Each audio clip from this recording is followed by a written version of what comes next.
झालमुड़ी खा लें या फिर हुगली नदी पर फोटो शूट करवा लें, लेकिन फिर भी दीदी की कोई कार्ड बीजेपी के पास नहीं है दोस्तों। पूरी बीजेपी पर बंगाल की नारी भारी पड़ रही हैं।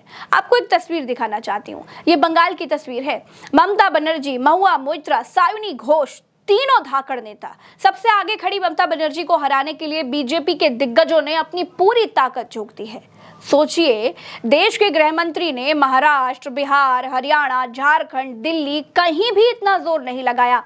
यहां तो वो 27 अप्रैल तक डेरा जमा कर बैठे हैं। क्यों? क्योंकि ममता बनर्जी को हराना है। वो ममता बनर्जी जो 15 सालों से मुख्यमंत्री हैं बंगाल की। लेकिन आपने जो तस्वीर देखी वो इतनी दमदार है कि भाजपा की पूरी सेना के पास इसकी कोई काट नहीं है। असल में बंगाल का चुनावी मिजाज थोड़ा अलग है। पहले ही चरण में बम्पर 93% की वोटिंग।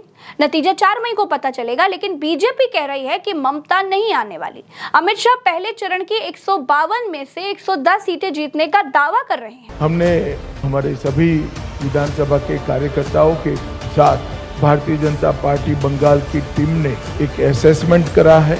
152 सीटों में से 110 से ज्यादा सीटें भारतीय जनता पार्टी जीतने जा रही है। और इधर ममता बनर्जी भवानीपुरा में निकल पड़ी पैदल अपने लोगों के बीच, अपने लोगों से मिलने के लिए। भवानीपुरा वो सीट है जहां से ममता सिटिंग विधायक हैं। ममता का गढ़ है। ममता बनर्जी ने रोड शो भी किया, लोगों से हाथ भी मिलाया, वो गले भी लगी लोगों के। इसके बाद जाधवपुर में रैली की। सांसद अभिषेक बनर्जी की रैलियों में भीड़ ने सारे रिकॉर्ड्स तोड़ दिए हैं। टीएमसी के लिए बंगाल की जनता का ये जोश शुरू से बना हुआ है। पिछले 3 चुनावों को देखें तो बंगाल में बढ़ा हुआ वोटिंग प्रतिशत अक्सर मौजूदा सत्ता के ही रिपीट होने का संकेत होता है।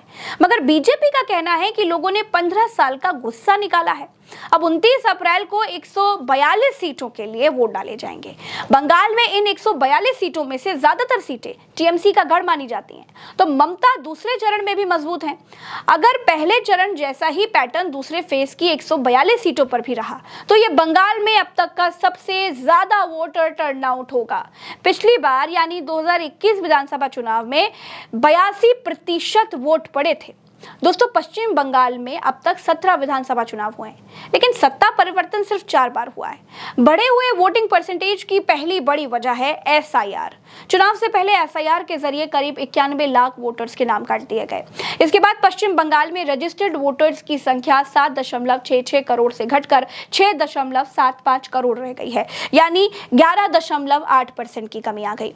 एक लॉजिक ये भी दिया जा रहा है कि वोट देने वालों की संख्या उतनी ही है, लेकिन कुल वोटर्स की संख्या घट गई है, इसलिए वोटर्स टर्नआउट ज्यादा दिखाई दे रहा है। मान लीजिए कि किसी विधानसभा में 100 वोटर्स थे, जिनमें से 70 ही वोट डालते थे, यानी वोटर टर्नआउट 70% हुआ। लेकिन एसआईआर के बाद 12 मृत या फिर डुप्लीकेट वोटर्स का नाम कट गया।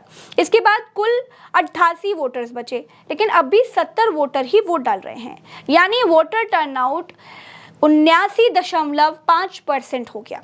कुल मिलाकर बढ़ा हुआ वोटिंग परसेंटेज किस तरफ इशारा कर रहा है वो तो 4 मई को ही पता चलेगा। लेकिन एक बात तय है दोस्तों कि दूसरे चरण में भी वोटिंग बहुत बम्पर होने वाली है। ममता बनर्जी मां, माटी और मानुष की बातें करती हैं। उनके पास अभिषेक बनर्जी जैसा स्ट्रैटेजिस्ट है, तो सायोनी घोष जैसी धाकड़ सांसद भी हैं, जिसने अपनी रैलियों से, अपने गाने से बिल्कुल धूम मचा रखी है। ममता बनर्जी ने दूसरे चरण से पहले चुनाव को और भी ज्यादा धारदार बना दिया है। एक तरफ तो वो रोड शो कर रही हैं, दूसरी तरफ उन्होंने कह दिया कि मुझे किसी पद में दिलचस्पी नहीं है, मैं सिर्फ केंद्र में बीजेपी सरकार का अंत चाहती हूं। दोस्तों, ममता 71 साल की हो चुकी हैं। जाहिर है कि बंगाल की जनता के बीच एक इमोशनल मैसेज भी चल रहा है कि ममता बनर्जी को एक मौका और देना चाहिए। यही वजह है कि ममता बनर्जी, अभिषेक बनर्जी और सायोनी घोष की रैलियों में आपको ये जोश दिख रहा है। यूपी से अखिलेश यादव, झारखंड से हेमंत सोरेन और कल्पना सोरेन भी बंगाल में टीएमसी के सपोर्ट में है। कल्पना सोरेन और हेमंत सोरेन ने तो टीएमसी के लिए रैलियां भी की हैं। 52 महिलाओं को टिकट देकर ममता बनर्जी ने महिलाओं को मजबूती से जोड़ रखा है। मुस्लिम वोट पूरी तरह से ममता दीदी के साथ लामबंद है।